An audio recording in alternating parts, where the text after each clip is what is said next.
તાલુકા કંબોઈ ચોકડી ઉપર traffic jam થતાં એમ્બ્યુલન્સ ફસાઈ। કાંકરેજ તાલુકા કંબોઈ 4 રસ્તા જ અવારનવાર ટ્રાફિક સમસ્યા સર્જાતી હોય છે, જેમાં પ્રજાને ભારે હાલાકી ભોગવવી પડે છે। એક તો કંબોઈ 4 રસ્તા પર અત્યારે ગુરુવારે સવારે 9:30 કલાકે સર્જાયેલ ટ્રાફિક 12 વાગ્યા સુધી જેસે તે હાલતમાં યથાવત રહેવા પામેલ, જેમાં દર્દીને સારવાર અર્થે લઈ જતી એમ્બ્યુલન્સ પણ ફસાઈ હતી। આમ અવારનવાર કંબોઈ ચોકડી પર રેતીના ડમ્પરો રોડ દ્વારા ટ્રાફિક સમસ્યા સર્જાતી હોય છે।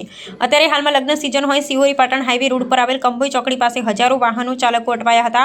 જોકે ક્યાંય પણ ટ્રાફિક પોલીસનો અભાવ હતો। સિહોરી પોલીસ સ્ટેશનમાં ઘણી વખત કંબોઈ ચોકડી પર ટ્રાફિક સમસ્યાને લઈ રજૂઆત કરવામાં આવી છે, પરંતુ ટ્રાફિક નિયંત્રણ માટે કોઈ કાર્યવાહી હાથ ધરવામાં આવતી નથી, જેને કારણે કોઈ અચાનક બીમાર થાય તો તેને પાટણ જવા આવવા માટે પાટણ સિહોરીનો રસ્તો સુલભ છે, પરંતુ અવારનવાર સર્જાતી ટ્રાફિક સમસ્યા જે પ્રજાને માથાના દુખાવા સમાન છે, જેને લઈ અવારનવાર નાના મોટા વાહન ચાલકો પરેશાન થઈ રહ્યા છે। ત્યારે પોલીસ દ્વારા કાંકરેજ તાલુકા કંબોઈ ચોકડી પર ટ્રાફિક પોઈન્ટ મૂકી કાયમી ધોરણે ટ્રાફિક સમસ્યાનો ઉકેલ લાવે તે જરૂરી છે, અન્યથા કોઈ દર્દીને સારવાર અર્થે પાટણ લઈ જવાતા જીવ ગુમાવી દે તો જવાબદાર કોણ, એ પણ એક સવાલ છે। ત્યારે હવે જિલ્લા પોલીસ વડા પ્રશાંત સુંબે દ્વારા તાત્કાલિક અસરથી કંબોઈ ચોકડી પર ટ્રાફિક અંગે કાર્યવાહી કરવામાં આવે તેવી માંગ બુલંદ બની છે। અહેવાલ જયંતિભાઈ ઠક્કર।